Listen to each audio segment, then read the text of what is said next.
The secret behind secret societies. Obviously, the secret behind secret societies is a secret that people don't want to spread abroad. Revelation 17:4, and the woman was arrayed in purple and scarlet colors, and decked with gold and precious stones and pearls, having the golden cup in her hand, full of abominations and filthiness of her fornication. There's only one church in the whole world that uses a woman with a cup, and that is the Roman Church. And here is Città del Vaticano, using the woman with the golden cup, and she is called Fides on all their documents. Fides. Now, what does that mean? Fides. Well, let's go to a Masonic source, a very good Masonic source, written by Albert G. Mackey, the Manual of the Lodge.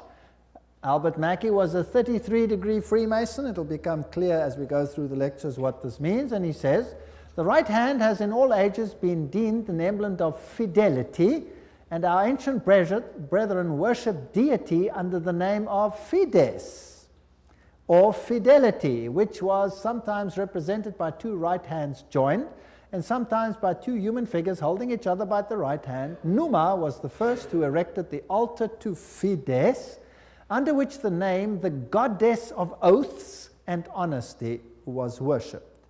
So it means honesty and fidelity, but it is also an image of a female deity. Now, Revelation 17 verse 5 calls this institution the mother of prostitutes. In Revelation 18 verse 7, she says, I sit as queen, I am not a widow, and I will never mourn. So she might have lost some children during the Reformation, but she's going to get them back. I am, and there is none beside me. I will never be a widow or suffer loss of children. She's going to control the world in a spiritual sense. That's what this power says. Now, it's interesting that the Vatican has just recently, September 5, 2000, issued this encyclical, Dominus Iesus, where she says, other churches are no sisters of ours, the Vatican insists. It must always be clear that the one holy Catholic and Apostolic Universal Church is not the sister, but the mother of all the churches. Cardinal Ratzinger said that. He's the head of the Inquisition. They don't call themselves the Inquisition anymore. They call themselves the Congregation for Doctrine and Faith. But it's the same thing. It's even in the same building. Now, she is not the mother, she is not the sister, but the mother of all the churches. That means all the other churches are subject to her, right or wrong. That's what she says. Now in Revelation 13 verse 1 and 2, speaking about the same power, it says, and the dragon gave him his power and his seat and great authority. Now that's a very wow statement. The dragon gave him the power. In other words, this power comes from another source. Now, doesn't Catholicism preach Christianity? Yes, it does. Doesn't it preach Jesus Christ as the Savior of the world? Yes, it does. But it also preaches mediation through other mechanisms and through the church. Now, it is interesting that in secret societies there are always two doctrines. One for the initiated and one for the goyim, the uninitiated. And the Knights Templars had two doctrines. The one was the inside esoteric occult doctrine, and the other one was the exoteric, the one to the outside, and that was Catholicism. So the masses received a religion which the insiders turned on its head. Amongst occult insiders, Lucifer is the true Son of God. Jesus is a second son who was defeated by the first one who had been thrown out. So Lucifer is the true luminary, the victor in the battle, and will be the one who will be worshipped at the end of time. That is occult doctrine. That's always been the doctrine of the Kabbalah, the Kabbalist doctrine, and it has been the doctrine of Gnosticism. But of course, It's not what the Bible teaches, but then Catholicism doesn't teach what the Bible teaches either. Revelation 17, verses 12 to 14, talks about 10 horns you saw are 10 kings who have not yet received a kingdom, but who for 1 hour will receive authority as kings along with the beast. They have one purpose and will give their power and authority to the beast. And they will make war against the Lamb, but the Lamb will overcome them because he's Lord of lords and King of kings, and with him will be his called, chosen, and faithful followers. Now we're going to deal with the whole chapter of Revelation 17 at a later stage. But the kings of the world, here represented by these 10, will give their power to the system, just like in the Middle Ages, and enforce the doctrines on an entire world. Very interesting. This will be this beast from the bottomless pit. Now, Gary H. Carr, in his work En route to global occupation, puts it this way. He says there were the ancient mystery religions which come from Babylon, and they were pantheistic, of course, which means God is in nature, God is in everything, which in effect makes us God then too. This was inculcated in Kabbalism, was taken over in the Christian era in what is called Gnosticism, and the Knights Templars were the inner secret core that had the ancient knowledge of the mystics. This was carried further through Rosicrucianism, Freemasonry, and the Illuminati, which, according to Gary Carr, controls Marxism, American European secret societies and political societies, international banking, and the World Council of Churches. Now that sounds very strange. Is the World Council of Churches controlled by Freemasonry? We'll have to look into that in some detail. Then, of course, you have the entire New Age movement, the Theosophical societies, the many cults, and all these things are all controlled by this mechanism to make null and void the doctrine of salvation in Christ alone. That will be the final battle. And in order to achieve this, this woman has concealed herself and has hid herself in a garb of Christianity, and people receive the Goyim doctrine and do not know what the inner core doctrine is. That is quite something. Well, if we look at 1 Chronicles 16, verse 26, for all the gods of the people are idols, but the Lord made the heavens, tells us that idolatry is quite something that's rife on the earth. And Nimrod, the Lord of heaven, Tammuz, the pagan Messiah, and Semiramis, the Queen of heaven, these find their origin in Babylon. And if you go through all the religions that were propagated in Lebanon, Phoenicia, Babylon, Assyria, Greece, Rome, Egypt, India, China, Mexico, Scandinavia, you have only this same picture under different names: Baal, Tammuz, Ashtoreth, El, Bacchus, Astarte, Belus, Tammuz, Rhea, Ishtar, Ninus, Hercules, Beltis, etc., etc. In Egypt, Ra, Osiris or Horus, Isis, Hathor, India, Vishnu, Krishna, Isi or Devaki, and so on and so on. Now, Romanism, the Roman Church, has taken this Trinity and made it Father, Mother, Child, which means that they must elevate the female to the point of deity. And we'll see how they did that and how they are doing that with the sanction of the Pope. So the true Trinity and the Roman Catholic Trinity are two different things. For the Goyim, it's Father, Son, and Holy Spirit. For the inner circle, it's Father, Mother, Child, which is none other than Baal, Tammuz, and Ashtoreth, if you want to take it back to those times. Jupiter is the god who is worshipped under Petrus, the rock. And Ubi Petri, where Peter is, there is the church. So here's another rock which takes the place of the true rock. Christianity and the secret societies, we could just summarize it as follows. The old Babylonian religion gave rise to Kabbalism. Via the Essenes and others, Gnosticism came into existence, and Gnosticism was founded by Simon Magus. This comes from no other source than History de la Magie and by Eliphas Levi. Wow, that's a high Masonic source. So Gnosticism, founded by Simon Magus. Then this Gnosticism, with its secret doctrine, was eventually, over time, through many intermediary organizations, carried over to the Knights Templars.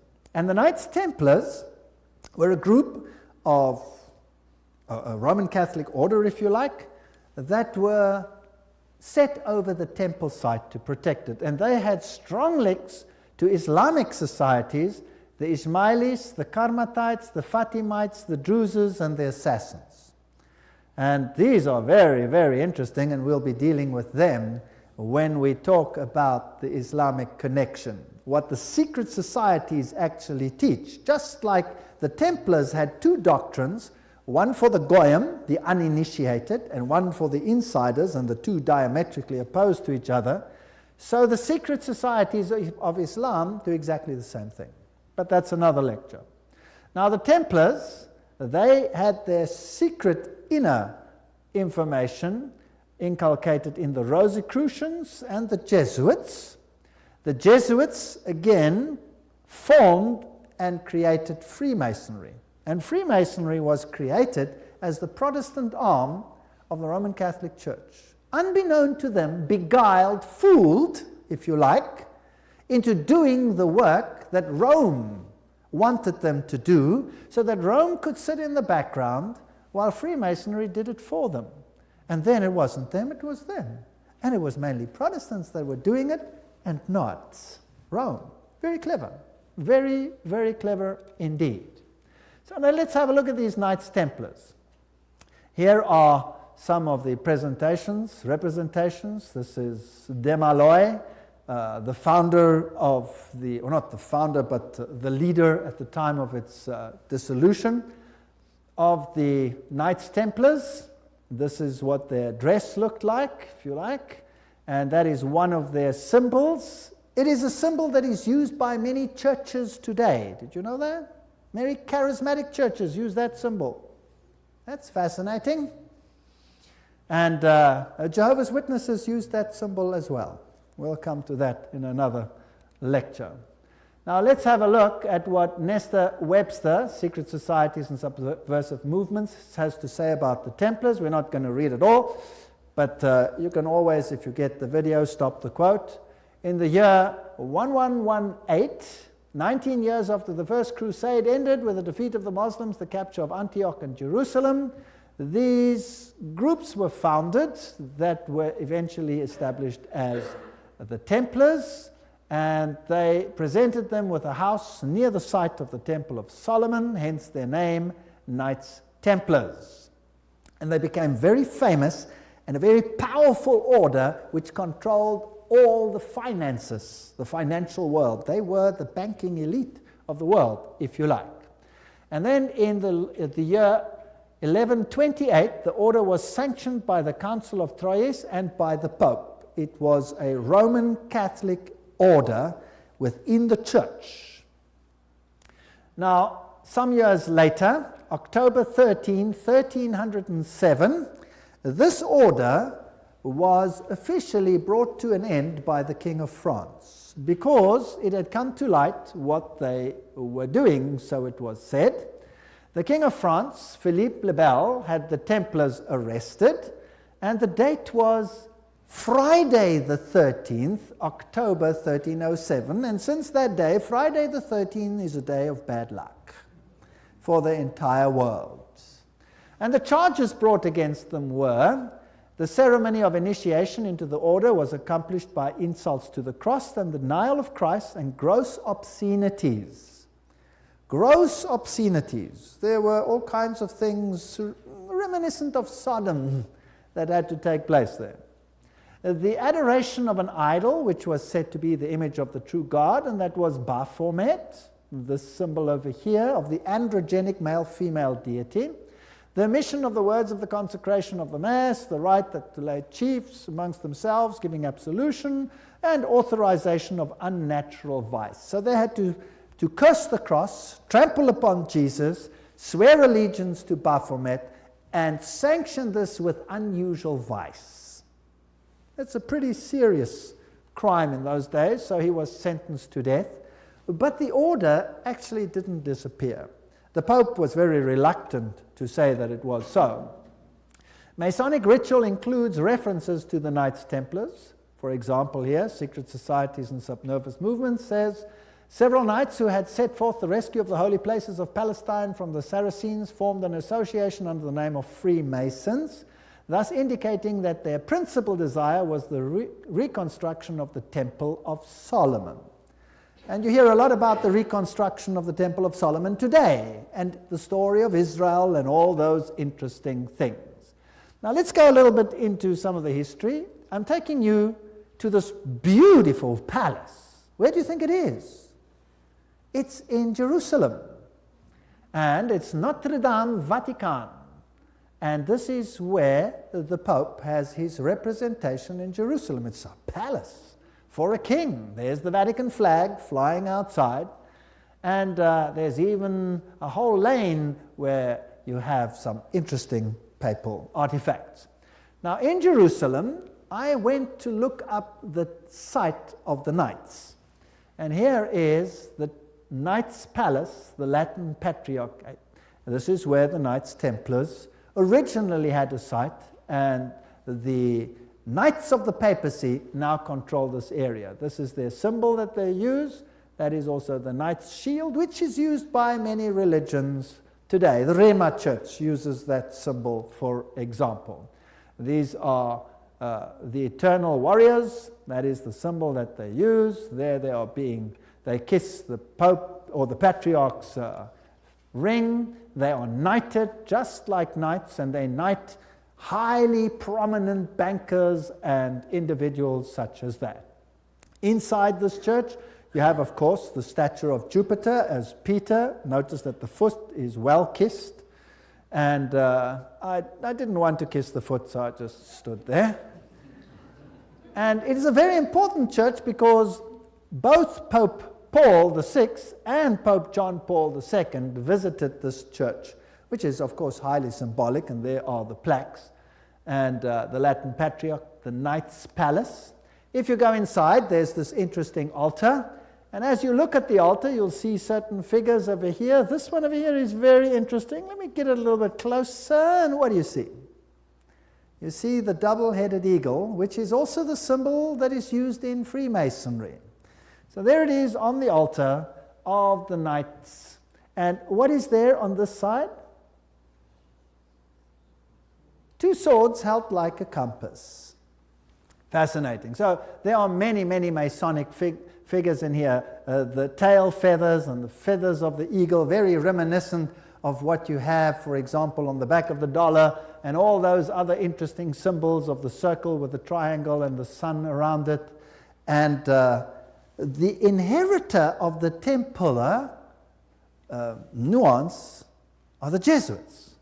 Now the Jesuits, of course, are the ones who behind the scenes control many things. They were founded on the 15th of August, 1534 by Ignatius Loyola and were sanctioned by the Pope on the 27th of September, 1540.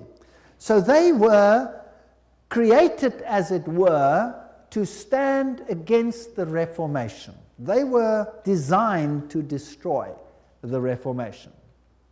Loyola wanted the order to be champions of Catholic unity, and of course submission to Christ's vicar, the Pope, was absolutely essential. Here you have the institution of Loyola's organization by the Pope on this particular day, and there are some interesting analogies which we will find here. Here, for example, there is considerable analogy between Masonic and Jesuitic degrees. And the Jesuits also tread down the shoe and bear the knee because Ignatius Loyola thus presented himself at Rome and asked for the confirmation of the order. Now, who existed first? Freemasons or the Jesuits? The Jesuits existed first, of course. They were to obey as a corps, there a cadaver. The reconstitutions repeat 500 times that one must see Christ in the person of the general, and even if God gave you a dog, you must obey him as though he were Jesus Christ himself. Loyola's statue in a Jesuit retreat, Loyola in vision, the Society of Jesus constituted in the Chapel Notre Dame, Notre-Dame, 1534, now the Chapel of the Sacred Heart in Paris. Many, many occult incrustations, and this is the famous Jesuit oath that each Jesuit makes when he becomes a Jesuit. That will tell us something about the character of the Jesuits. There it says, I, and he fills in his name, in the presence of God and all the saints and all these things, swear that His Holiness the Pope is Christ's vice-regent and is the true and only head of the Catholic Universal Church, etc. It also says here that this power was given by the Savior, Jesus Christ. He has power to dispose heretical kings, princes, states, commonwealths, governments, all being illegal without his sacred confirmation, and that they may safely be destroyed. So a Jesuit swears that if a government is not subject to Rome, it can be what? Destroyed. I further declare that I will help and assist and advise all or any of His Holiness's agents wherever I shall be, and do my utmost to extirpate the heretical Protestant or liberal doctrines. Liberal doctrines are doctrines where you decide what you believe. You take the liberty of making your own choice rather than allowing the Pope to do it for you, and that will be destroyed, and all their pretended powers. And that it doesn't matter where you send me in the world, I will obey. And I promise that I will have no opinion of my own. I will obey like a corpse. And I will make war, secretly or openly, against all heretics, Protestants, and liberals, as I am directed to do, to extirpate and exterminate them from the face of the whole earth. I will spare neither sex, age, nor condition, and I will hang, waste, boil, flay, strangle, bury alive these infamous heretics, rip up the stomachs and wombs of their women, crush their infants' heads against the wall in order to annihilate forever their execrable race. That's quite a nice Christian promise, would you agree? Very Christian promise. Did they do it? Well, the Valdenses, they smashed the children's heads against the rocks to make the parents rescind.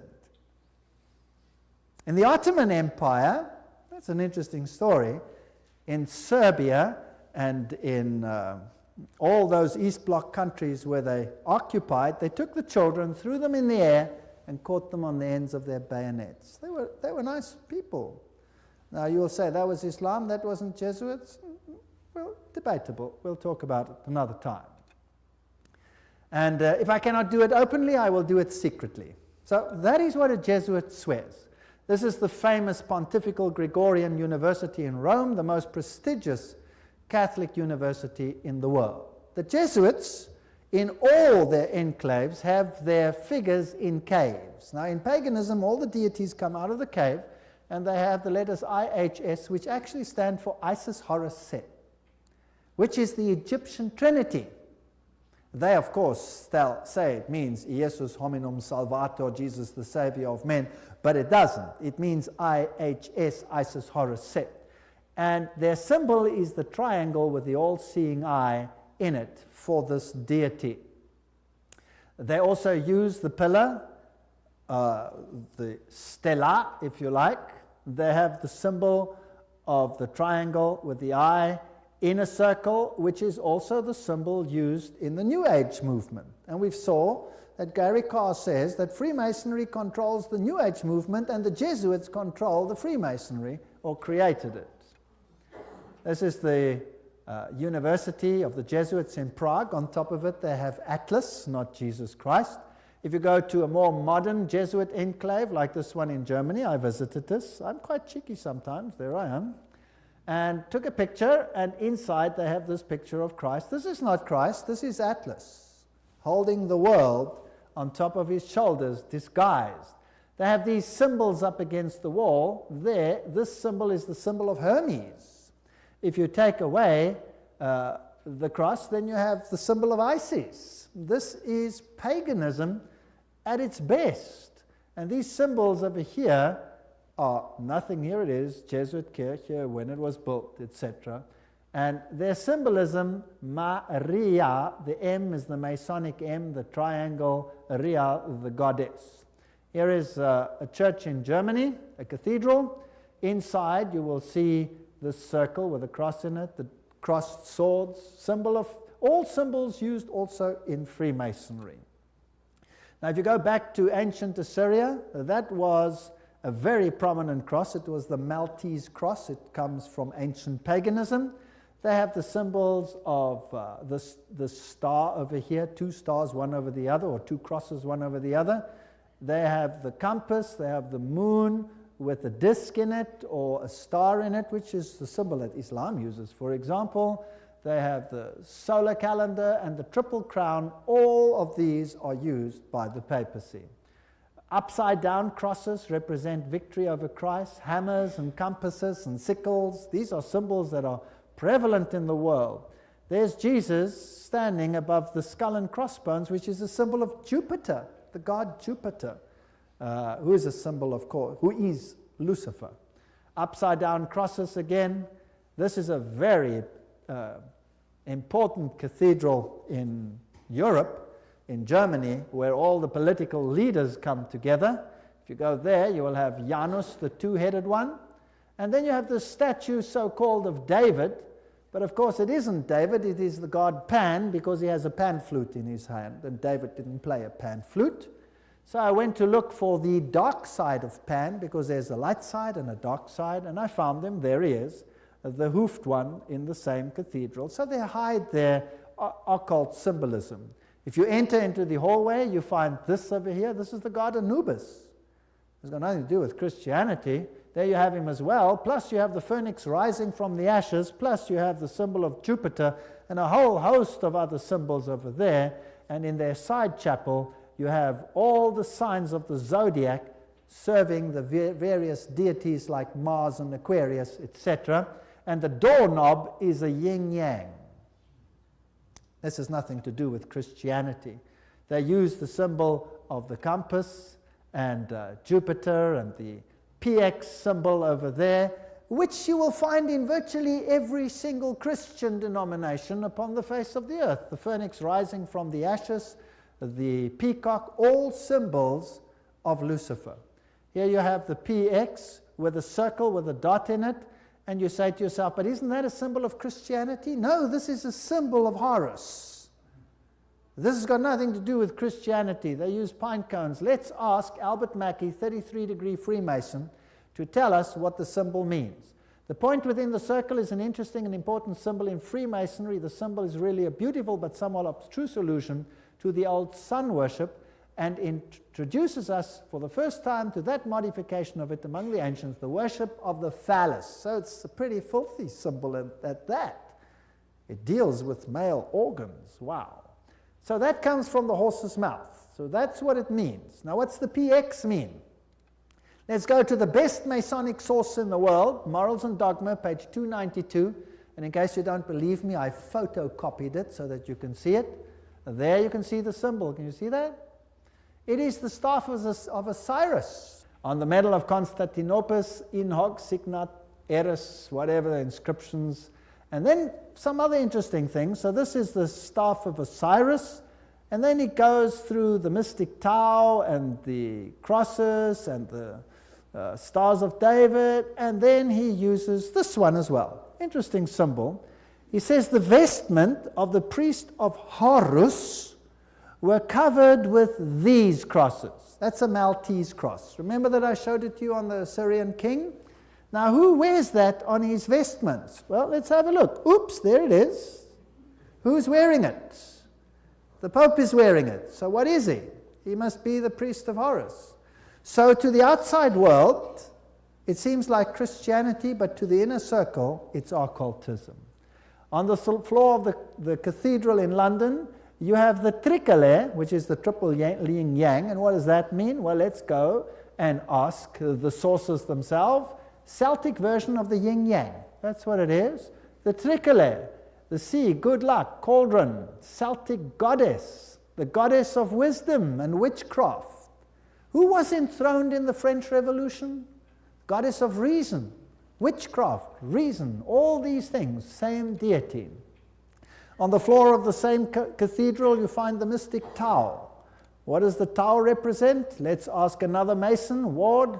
He says it's the symbol of the male creative side of the deity, sign language of the mysteries. So again, it has a sexual connotation. What's it doing on the floor of a cathedral? So the Jesuits are the heirs of the occult religion, and they control the world through their agencies. They stand in the background, create sub-organizations, and everybody thinks they are not active. Let's ask them themselves what they believe.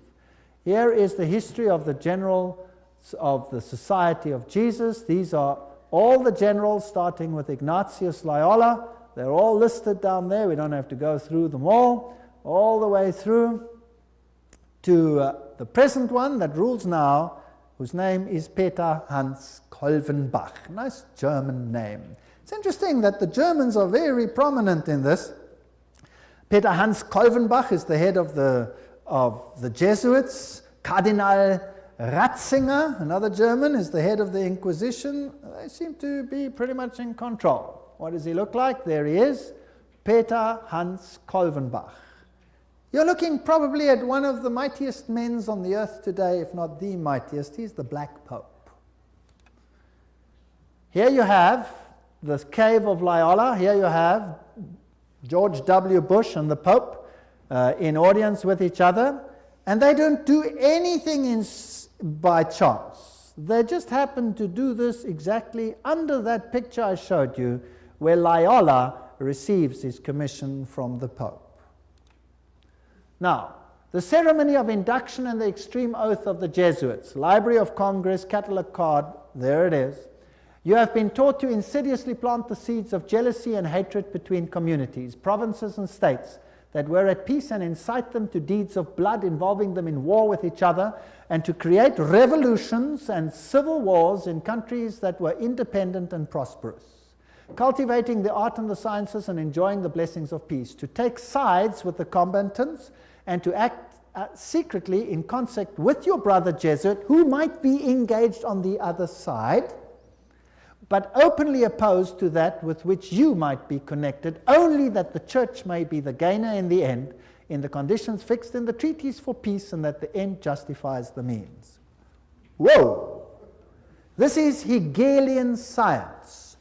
Two opposing viewpoints, dialectic thinking. You war the one with the other, and you rub them up until nothing is left. It's called thesis, antithesis, and the resultant clash brings synthesis, that which you want. Now note that the Jesuit can be very active on the one side, but he can be equally active on the other side. So this is all a process whereby they wish to attain things. The 30-year War.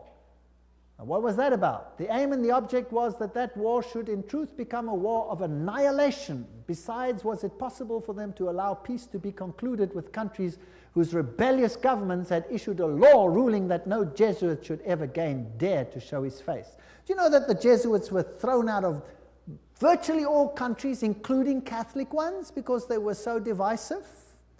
Catholic kings couldn't even take the Jesuits and threw them out. If a Catholic king dared to throw out a Jesuit, that country was destroyed, Catholic or not, and the Jesuits are back. You can take your bottom dollar for that. So, the frightful responsibility for this terrible 30 Years' War must rest upon the Emperor Ferdinand II and his teachers, rulers, and bosom friends, the sons of Loyola. Every single thing I'm saying is a quote. Popery, an enemy to civil religious liberty. In 1550, Pope Julius declared his claim to universal temporal political power, evidenced by a new coin he issued, its motto having read, "The nation and kingdom that will not serve me shall perish." Now please note that this is a Roman Catholic statement, that the nation and the kingdom that does not serve the papacy will perish. What does that mean in terms of Protestant countries then? Are they going to be in trouble, yes or no? I would say yes, they will be in trouble. Thomas Aquinas, the great philosopher of the Roman Catholic Church, said, "The Pope by divine right has spiritual and temporal power as supreme king of the world. The Pope of Rome, as head of the papal government, claims absolute sovereignty and supremacy over all the governments of the earth." All the governments. All these quotes are highly potent quotes. There is nothing mediocre in these quotes, and they come from the highest sources. The right of deposing kings is inherent in the supreme sovereignty which the popes as vice-regent of Christ exercise over all Christian nations. Cardinal Henry Manning, 1892, he was Archbishop of Westminster.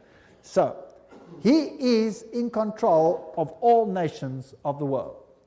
Now, it's interesting that the Bible tells us that these words were put on the Christ's cross at the crucifixion. Jesus of Nazareth, the King of the Jews. You read that in John 19:19. But the Roman Catholic crucifix has the words "INRI" written on it. Now, if you look it up in Webster's dictionary, it means Jesus Nazarenos Rex Iuderum. But in the extreme oath of the Jesuits, "INRI" means something totally different. It means "Iustum necare reges impios," which means it is just to exterminate or annihilate impious or heretical kings, governments, or rulers. That's an interesting point. Now, another thing that they want to do is destroy Protestantism. We cherish at the bottom of our hearts this principle that whatever does not unite with us must be annihilated. And we hold ourselves ready to make, as soon as we shall have the means, an energetic application of these principles. Protestantism is already wearing out and sinking to decay. Yes, we are destined to insult its last agonies, to march over its broken skeleton and scattered bones. Oh, let us hasten this dissolution by our strong and united efforts. Then already, they wrote, Protestantism is becoming decomposed, and we are gaining men of note. This is extracts from The Secret Plan. Those are the worst of the Catholics, the Inquisitors, the Jesuits. They are simply the Romish army for the earthly sovereignty of the world in the future, with the Pontiff of Rome for emperor. Something like a universal serfdom with them as master is what is being planned. That's all they stand for. They don't even believe in God, perhaps, the brothers Karamazov. All these quotes. The general of the Jesuits insists on being master sovereign over sovereigns. Wherever the Jesuits are admitted, they will be master, cost what it may. The society is by nature dictatorial, and therefore it is the irreconcilable enemy of all constituted authority. 50 Years in the Church of Rome, written by Father Chenikin. Ignatius Loyola says himself, the power of the general will be so unlimited that should he deem it necessary for the honor of God, he shall even be able to send back, or in another direction, those who have come direct from the popes. So this is a powerful order. Friedrich von Hartenberg said, never before in the course of the world's history has such a society appeared. The old Roman Senate itself did not lay schemes for world domination with greater certainty of success. They want world dominion, with the Pope enthroned as the universal ruler. The Roman Catholic Lafayette said, it is my opinion that if the liberties of this country, the United States of America, are destroyed, it will be by the subtlety of the Roman Catholic Jesuit priests, for they are the most crafty, dangerous enemies to civil and religious liberty. They have instigated most of the wars of Europe. These are prominent people speaking. Morse, he's the founder of the Morse Code, the inventor of the Morse Code. He said, and who are these agents? They are for the most part Jesuits, an ecclesiastical order proverbial through the world for cunning, duplicity, and total want of moral principle, an order so skilled in all the arts of deception that even in Catholic countries, in Italy itself, it became intolerable and the people required its suppression. That's another prominent man. Archduke Maximal Francis said, They have so constantly mixed themselves up in the court and state intrigues that they must in justice be reproached with striving after universal dominion. And we could go on and on and on. This is a very interesting one. This is Michelangelo Tamburni, 1720. This is the Jesuit of the general of the Jesuits, the general speaking to the Duke of Brancas, and he said the following: "See, my lord, from this room I govern not only Paris but China. Not only China but the whole world without anyone knowing how 'tis managed." Interesting. This is what the Jesuits themselves had to say. The Pope's confessor has to be a Jesuit. And the Pope himself has to come to a Jesuit to confess. The Vatican Empire, everything I say is a quote. This here is Jean-Baptiste Janssen. He ruled from 1946 to 1964, and he looks like a charming gentleman, very cheerful. But nevertheless, you can see that this photograph was taken from the Saturday Evening Post, 1959, and this is what he is in command of. And now we will want to deal with these issues in the next session. He controls the following secret societies: the Sovereign Military Order of Malta, so he is in control of the Knights of Malta; the Scottish Rite Shrine of Freemasonry; the Order of the Illuminati; the Knights of Columbus; the Knights of the Ku Klux Klan; B'nai B'rith, the Nation of Islam and its private army called the Fruit of Islam; the Mafia Commission, Opus Dei, along with a host of lesser brotherhoods. So each one of those secret societies is controlled by the Jesuits. Persecution of the Catholic Church in Germany has been directed only against those elements which did not entirely submit to the ever-increasing centralization of authority in church and state. So sometimes it looks as if even the Catholics are suffering, but only those Catholic groups that are not totally submissive to this system will be subjugated. Some Catholic orders were actually opposed to the Jesuits. They were killed, they were wiped out. In the French Revolution, the Dominicans had taken over the Inquisition from the Jesuits. Boom, they were zapped. And the Jesuits took it back. Its objective was, and is still, to destroy the effects of the Reformation and to re-establish the Holy Roman Empire of the German nation. A greater Germany, in other words, must be made again the center of a revived Holy Roman Empire. Leo H. Lehman, 1942, an American historian, said that. Isn't it fascinating that the Russian president, or a Russian president, let me put it that way, and many political leaders have given the assurance that Germany will once again play a greater role in the new Europe today? Isn't it also fascinating that it was a Jesuit priest, Father Stempfler, and not Hitler, who wrote Mein Kampf? In fact, you can read it on Mein Kampf itself. Now, the SS used this symbol of the skull and crossbones. What was that a symbol of? Do you remember?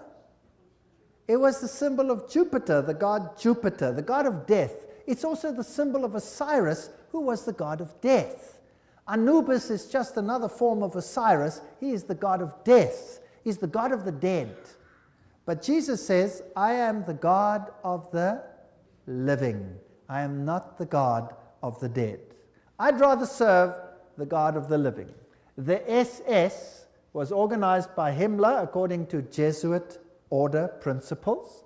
The rules of service, spiritual exercises prescribed by Ignatius Loyola constituted a model which Himmler strove carefully to copy.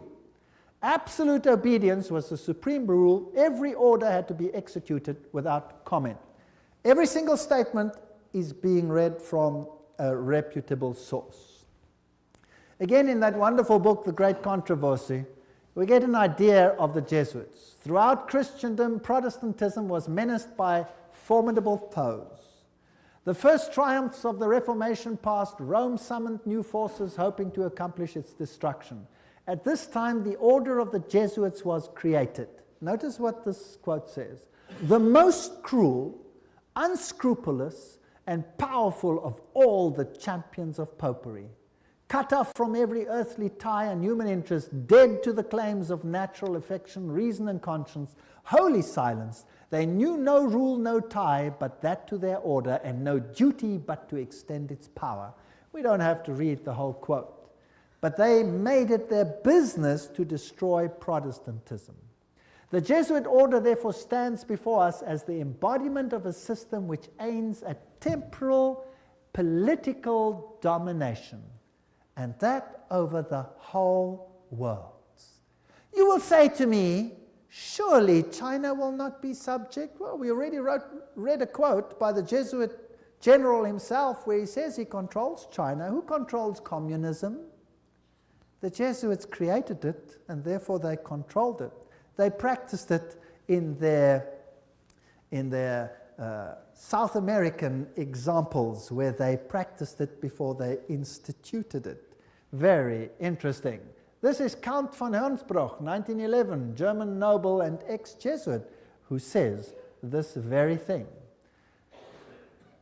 At what then do the Jesuits aim? According to them, they seek the greater glory of God, but if you examine the facts, you will find they aim at universal dominion alone. It is they who rule the world. One quote after the other. Moreover, the Pope has thousands of secret agents worldwide. They include the Jesuits, the Knights of Columbus, the Knights of Malta, Opus Dei, and others. The Vatican's intelligence service and its field resources are second to none. Even Dave Hunt, American Baptist historian, says that. So, let's have a look at some of these institutions. Let's have a look at Freemasons. The Grand Design Exposed says, the truth is the Jesuits of Rome have perfected Freemasonry to be their most magnificent and effective tool, accomplishing their purposes among Protestants. Now surely the members of Freemasonry themselves must be deceived, because if they saw it, they wouldn't do it, right? So actually, the order is being used and they themselves are deceived. And only within the order, higher up, are those chosen ones who know, and they are controlled by the Jesuits for Rome. Very clever. Very clever. To make Protestantism do what you cannot do openly because you have been fingered by Protestantism as the Antichrist. So this is very interesting. This is a Templar fortress and a church on the island Mallorca, Spain. And there again you have the double-headed eagle, and you can go to virtually any church on that island and you will find the double-headed eagle over the altars of these churches. As I've said, Adam Weishaupt was the father of Jacobinism, and he is the one who is also the founder of the Illuminati. From the Jesuit college at Ingolstadt, it is said to have issued the sect known as the Illuminati of Bavaria, founded by Adam Weishaupt. Its nominal founder, however, seems to have played a subordinate, though conspicuous role in the organization of the sect. You see, again, they use a front and a front and a front. Now, here are two Jesuit generals. This one over here is General Ricci, and this is General Ledochowski. And very interesting, this one over here, 1773 to 1840, he ruled during the order's suppression. Now notice this, the Vatican itself suppressed the Jesuits between 1773 and 1814. What happened to the Vatican in that time? There was a mortal wound, and the Pope was taken into exile and he died. Isn't that correct? So who gave the mortal wound to the papacy? The own order in the own church. Power struggle. And he created, in his time, the Illuminati was created through Weishaupt. And, of course, is also the father of modern communism, who with his Jacobins conducted the French Revolution. Years later, Jesuit General Ledokovsky with his Bolsheviks conducted the Russian Revolution in 1917, and it's identical to the other revolution. And I will deal with that when I give a lecture on revolutions and wars and dictators later in the series. France's greatest authority on the Jesuits, Edmond Paris, said, "The Russian Revolution, by eliminating the Tsar, protector of the Orthodox Church, had it not decapitated the great rival and helped the penetration of the Roman Church? We must strike while the iron is hot." The famous Russicum, Russian College of Rome, is created in 1929, and its clandestine missionaries will take the good news to its schismatic country. 1 century after their expulsion by Tsar Alexander I, the Jesuits will again undertake the conquest of the Slav world. And did the poor Slavic world suffer? They were slaughtered by the millions. History will show what happened there when Stalin, probably one of the greatest mass murderers of all time, did his thing. Frederick the Great, so-called, of Prussia, caused the high degrees of Masonic constitutions of the ancient rite to be revived, and he himself wrote the constitutions under the guide of the Jesuit general. Encyclopedia of Freemasonry, Albert G. Mackey says that himself. Very interesting. And now notice this. This is a source that's unbelievable. This is Isis Unveiled by Blavatsky herself, the author of Secret Doctrine. She says that the rites are the offspring of the sons of Ignatius Loyola. The Scottish Rite and all of these worked under the instructions from the general of the Jesuits. So who controls Freemasonry? The Jesuits, there's no doubt about it. Here, we have confirmed the induction of the Knights Templar Mason into the councils of the said order of knighthood, and hoping in confiding that he will ever be so demean himself as to conduct to the glory of IHS, the most holy and almighty God, and to the honor of the mark we do recommend. There's a ritual in Freemasonry which is totally Jesuit. So the Jesuits control Freemasonry. Here's a Freemason temple, if you like. It's in Oklahoma. There is IHS. This is a Freemason temple. It's a lodge. There is IHS in it. There are still old ladies, male and female, about the country who will tell you with grim gravity that if you trace up Masonry through all its orders till you come to the grand tip-top head Mason of the world, you will discover that the dread individual and the chief of the Society of Jesus are one and the same person. James Patron, American historian. There are many that say these things. Knights of Malta. The Freemasons are in the foreground, while the Jesuits and the Knights of Malta are in the background.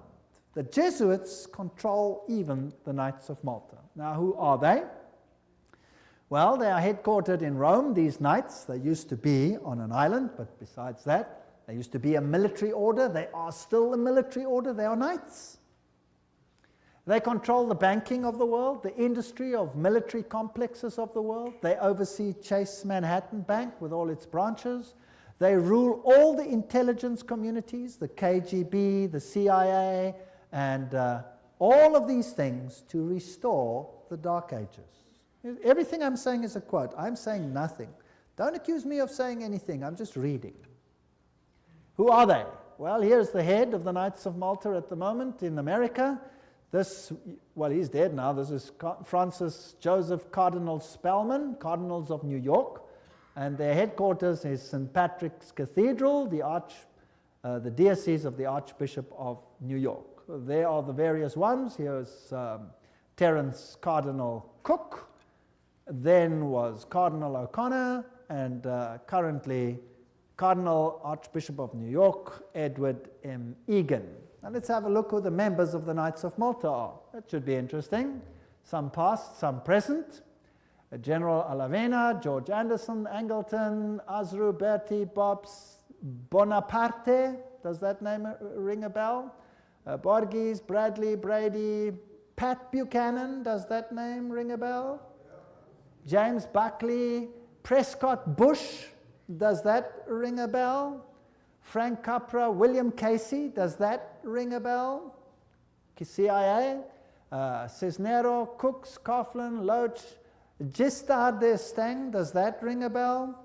President of France, Bill Donovan, Alan Dulles, Avery Dulles, Edward Egan, that's of course the Cardinal himself, Franz Egon, John Farrell, Flanagan, Flynn, Gelly, Galen, Gorman, Grace, General Alexander Haig, does that ring a bell? Otto von Habsburg, wow. Conrad Hilton, Heinrich Himmler, he was Knights of Malta. J. Edgar Hoover, FBI, CIA fame. Joseph Kennedy, Ted Kennedy, Larkin, Lehman, Lorenzo, Luce, Henry Luce, founder of all the great magazines and Time magazine and all of them. Great publishing magnate, MacDonald, Manhattan, you name them, all of them. O'Neill, Otis, Franz von Papen, the legate who worked with Adolf Hitler, Perón, Rocco. The list goes on and on and on. Frank Shakespeare, Martin Shea, even Frank Sinatra was a Knight of Malta for interest's sake. So there are prominent men who are Knights of Malta. Now what about the Knights of Columbus? The founder of the Knights of Columbus is Father Michael McGivney. He lived a very short time, and then he died. He was very young. He died at the age of 38. There is their emblem, and this is their official home webpage. You can just take it straight off, and you can see something fascinating. What is that? Hello? Do you remember what it is? A little bundle of rods that you also found in the French Revolution right there in the Manifest of Human Rights. What is it? Fasciae. And they've got a wreath around them. What does that mean? All power in one man. Who will that man be? Who do the Knights Columbus, founded by a Roman Catholic priest, want to see the power vested in? The Pope, of course. The Knights of Columbus, founded at New Haven, Connecticut, 1882. Then it was already considered 300,000 strong. Only Roman Catholics are eligible. It is initiative to service in 4 degrees. It's the heart and soul of politics. You cannot get into politics if you don't have the stamp of approval of these guys. The fact is well known to political machines and non-Catholic politicians whose candidates must receive the approval of Rome and the Knights before they dare nominate them for either dog pound or presidency. The Knights of Columbus' principal business is politics, a Jesuitical politics. A menace to the nations, Jeremiah Crowley, there's the quote. These are serious accusations. There they are, with their fasciae, which will become clearer as we go on, and we can see where we are heading. For today, Rome considers listen to this. Today, Rome considers the fascist regime the nearest to its dogmas and interests. We have not merely the Reverend Jesuit Father Coughlin praising Mussolini's Italy as a Christian democracy, but their official magazine, which is Civiltà Cattolica, this is the official Jesuit magazine, says, this is the house organ of the Jesuits, says, fascism is the regime that corresponds most closely to the concepts of the Church of Rome. This is scary. Have you noticed lately that there is more and more control? Have you noticed some of these things? Have you noticed that you are being treated more and more like someone who has to bow 20,000 times before the powers? Then there is the organization Opus Dei. Is a semi-secret religious lay order with paramount objective is total support of the papacy. And these people walk around with clamps that tear into their flesh so that they have constant pain with every movement to remind them of their obligation. And they have high members, like presidents, for example, of Portugal is an Opus Dei member. Then we have the Skull and Bones organization. And who are they? Well, they have this interesting skull and bones. What does it represent? You know that by now. Jupiter. And they have the number 322. If you look up Genesis chapter 3, verse 22, you will find, now man has become as like one of us, knowing good and evil, raising man to the level of deity. This is Yale University, the place where they are. Now let's consult one of the greatest authorities on skull and bones. That is Anthony Sutton. Let's ask him who he is. Educated at the Universities of London, Göttingen, California, former research fellow at the Hoover Institute, Stanford University, as well as economics professor of California State University. He had the guts to speak out and write a book, and it cost him dearly. But nevertheless, let's quote him. There is the book, Anthony Sutton, America's Secret Establishment, an Introduction to the Order of Skull and Bones. So that I don't say it, let's quote it. Skull and Bones, it's over, it's Bush. Bush won the election. Let's watch this video. Yale University, the scions of America's first families confess their sexual exploits from a gruesome coffin. In a smoke-filled room, a handful of power brokers manipulate the global economy. These are the purported activities of some of America's secret societies, groups with names like Bilderberg, Skull and Bones, and the Trilateral Commission. The Skull and Bones Society is founded in 1832 by 15 seniors at Yale University in New Haven, Connecticut. They establish a secret society with rules and rituals that remain unchanged to this day. The Skull and Bones initiation ceremony is said to be held in April in the tomb's basement. One distinguished member serves as master of ceremonies. Once enrobed, he is known as Uncle Toby. The shortest senior is appointed Little Devil and dons a satanic costume. A bonesman with a deep voice is dressed as Don Quixote. Another is dressed as the college's founder, Elihu Yale. Still another is given papal vestments. It would all be funny if it weren't for the fact that among the former bonesmen are 3 presidents: William Howard Taft, George Bush, George W. Bush, numerous senators and ambassadors, industrialists like William Whitney, CIA agents, State Department officials, and publishing magnate Henry Luce. Absolute secrecy is also required. In his 1999 autobiography, George W. Bush devotes just one sentence to his membership in Skull and Bones. Quote, "My senior year, I joined Skull and Bones, a secret society so secret, I can't say anything more." The secrecy, according to some researchers, is there to protect the fact that Skull and Bones funnels its initiates into positions of power and influence. The best-known bonesman is ex-President George Bush, who, according to tradition, is supposed to avoid admitting he's a member. Mr. President, are you a member of Skull and Bones? American Journal got a similar response when we recently asked George Bush Jr., the governor of Texas, about his membership. Does it still exist? I mean, the thing is so secret, I'm not even sure it still exists. Okay, so you'll see that George W. Bush is a member. They lie in a coffin. They bow down before a papal figure, swear allegiance. They do all kinds of weird sexual things in a coffin, which I'm not going to explain what they do here. It's pretty vile. And these are the presidents of the most powerful countries in the world, and they belong to secret societies such as this. The order, what it is and how it began. Those on the inside know it as the order. Others have known it for more than 150 years as Chapter 322 of a German secret society. That is very important. In fact, this was discovered when they broke in and stole some of the papers at that institution. It is officially known as the Russell Trust of 1856, or as the Brotherhood of Death, because they serve the god of death, who happens to be Anubis, if you like, Osiris, if you like, or Jupiter.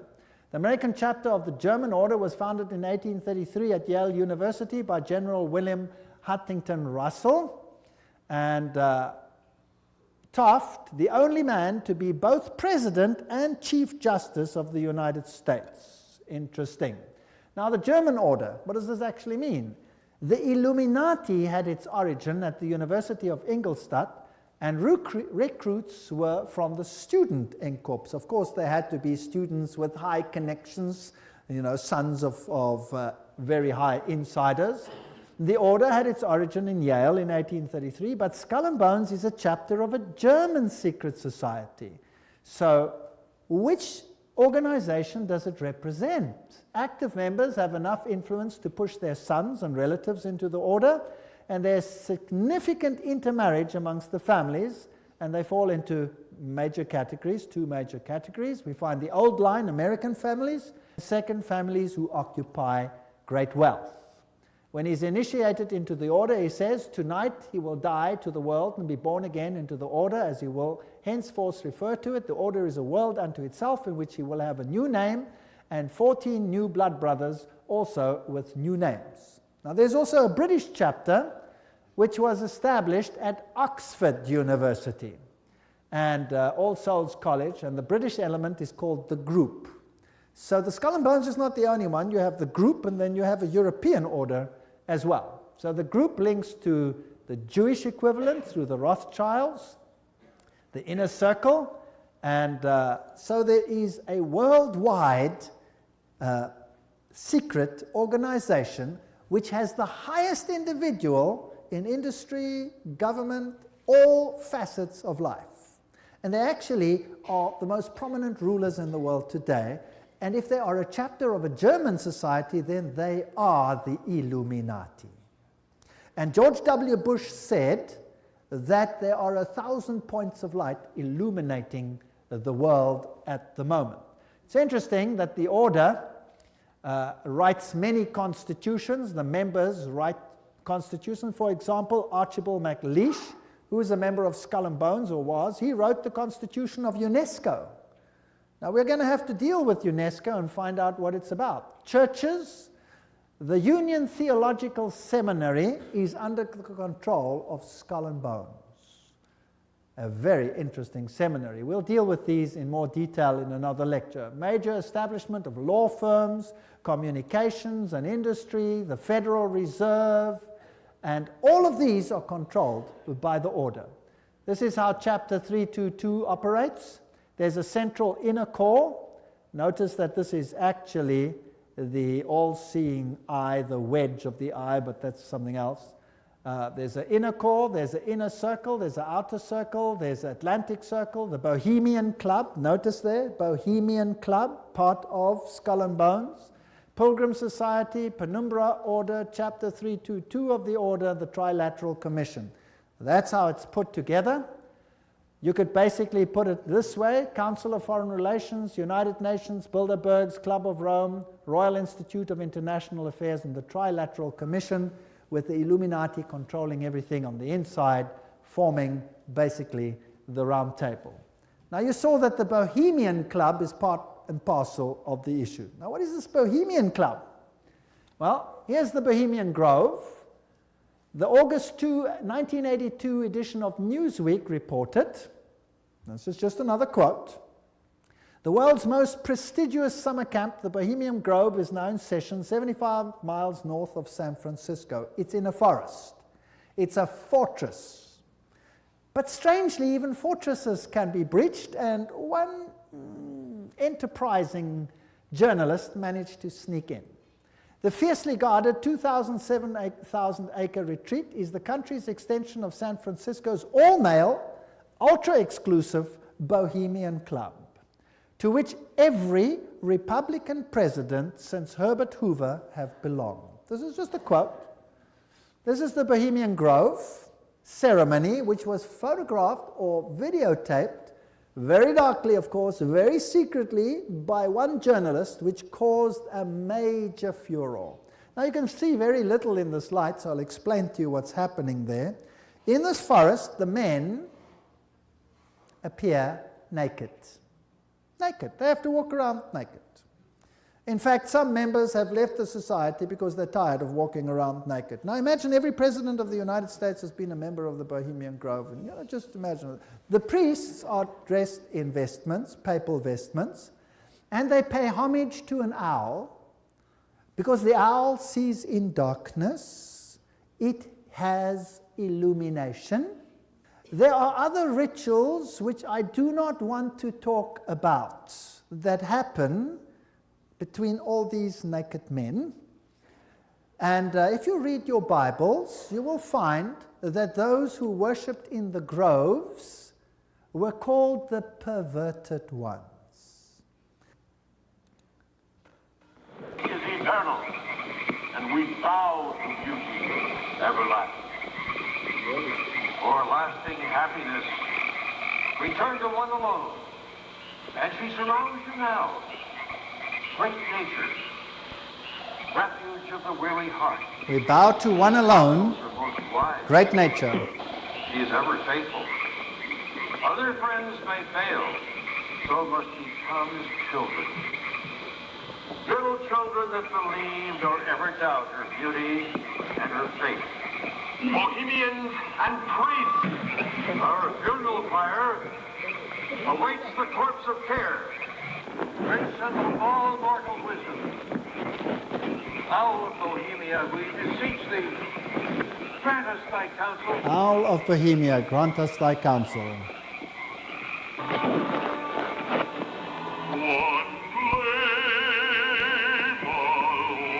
Well, that's just a part of the ritual, which shows that it is nature worship.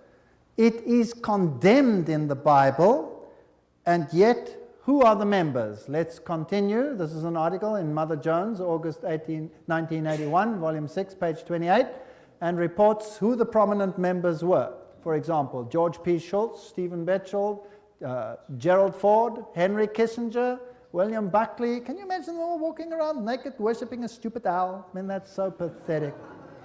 Fred Hartley, Griffin, Haywood, Coors, Teller, Ronald Reagan, Clausen, George Bush, William French Smith, etc., etc., etc.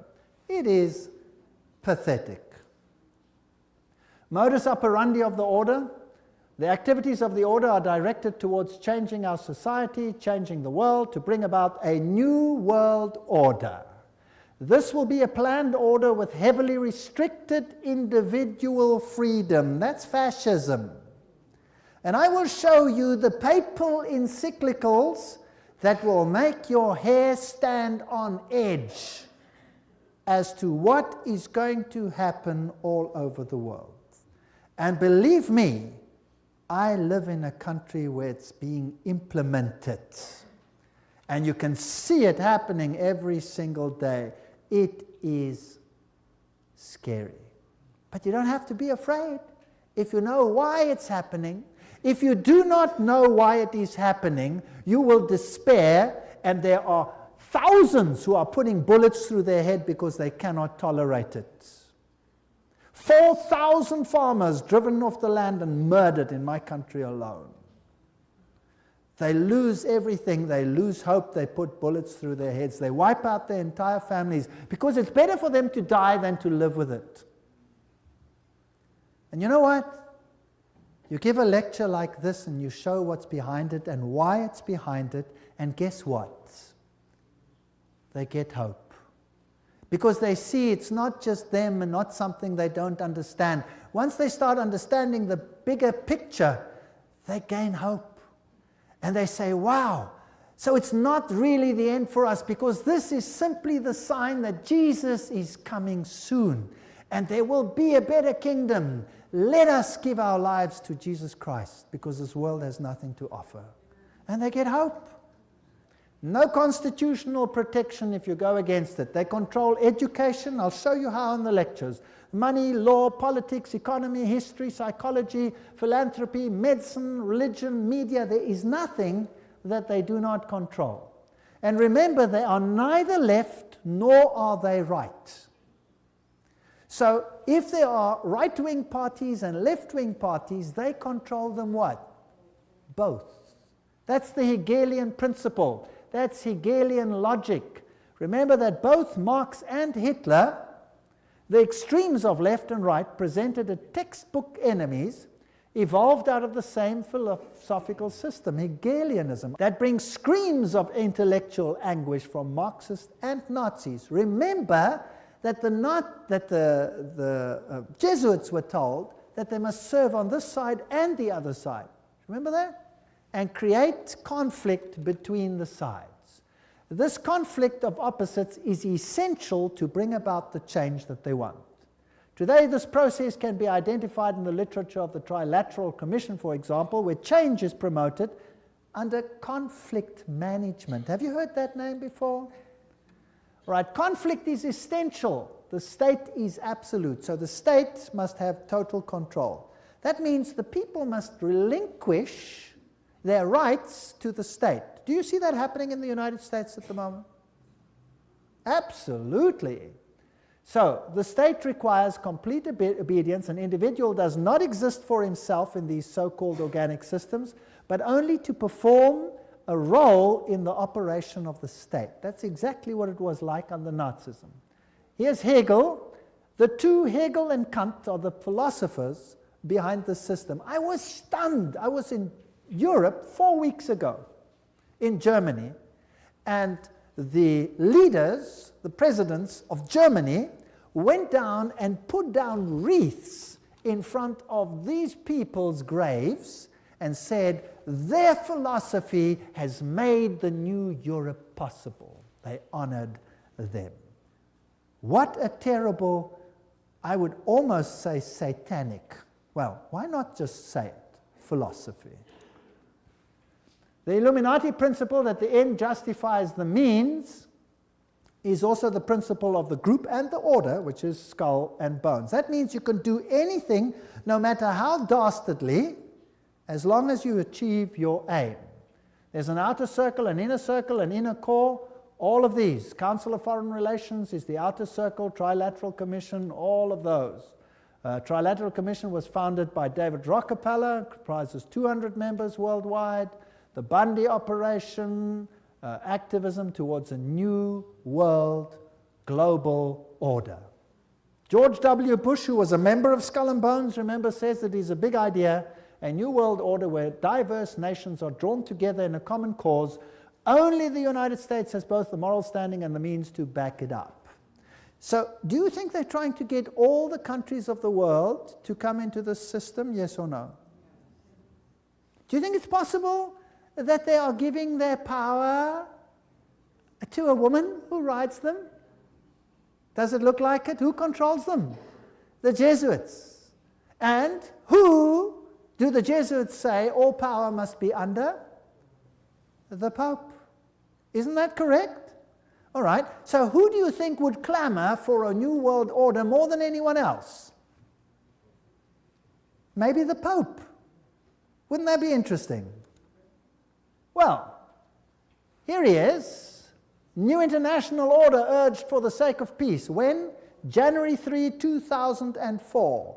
His whole New Year's speech was dedicated to asking for the implementation of the New World Order. Vatican City, January 1, 2004. John Paul II started the new year by insisting that peace is possible and thus a duty, and he called for a new international order. CNN, what did that have to say? Pope calls for a new world order. Thursday, January 1, 2004. Vatican City, Pope John Paul rang in the new year on Thursday with a renewed call for peace in the Middle East and Africa and the creation of a new world order based on respect for the dignity of man and equality amongst nations. What did he say?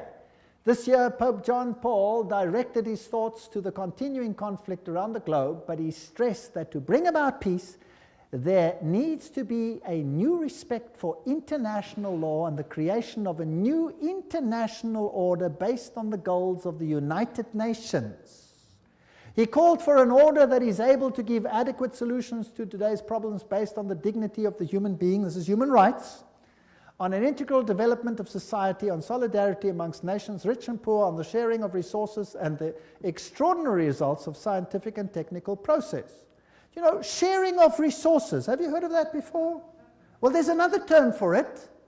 It's called redistribution of wealth. Have you heard of that before? Right. Now let me redefine that for you. To redistribute wealth means to take the wealth from the one who has it and give it to one who has not got it. Is that correct? Now if you do that, which nations of the world will be hardest hit? The Catholic ones or the Protestant ones? The Protestant ones are the rich nations. Everywhere you can draw a line. Now I will show you in the lectures that come that there are encyclicals which define how the redistribution is to take place. And how it is happening and how the encyclical says it should take place is what I can see happening in my country without the government lifting a finger against it. It is defined by need, as we will see. Now, there's another word for taking from one who has and distributing it to someone who does not have. It's called theft. Stealing. Thou shalt not steal, says the Bible. The Pope in Rome says, thou shalt steal. He does. Literally, I'll show you his encyclical. You will be stunned. This New World Order is going to be an exciting place. I don't want much part of it. Fortunately, my God says, my kingdom is not of this world. If it were, they would fight for me. But it is not of this world. My kingdom is up there. There where your treasure is, there your heart will be. I have managed, because I live where I live, to loosen myself from that which I own, because I know that it means nothing anymore. Do you know that in my country, if you go on a holiday, and you stay away for a while, and you come back, and your house is occupied, that you cannot put the new tenants out, even if the house is yours? Did you know that? Because they have need, therefore they have the right to take it, whether you own it or not. And this is not a joke, this is a fact. Scary. But who cares? I serve a God who has promised the most wonderful things, even temporal things, to those who serve him. Wonderful promises. I go to prepare a place for you, and I will come again to take you where I am also. In my Father's house are many rooms. I go. Actually, it doesn't mean rooms, it means mansions. God has prepared things for us which make this world sick by comparison. So let them have their kingdom, let them have their fun, because my God says this world will come to an end and the kingdom of God will reign forever and ever and ever. Don't miss the next lectures. We're now on a roller coaster ride that will take you to exciting places. Thank you for coming.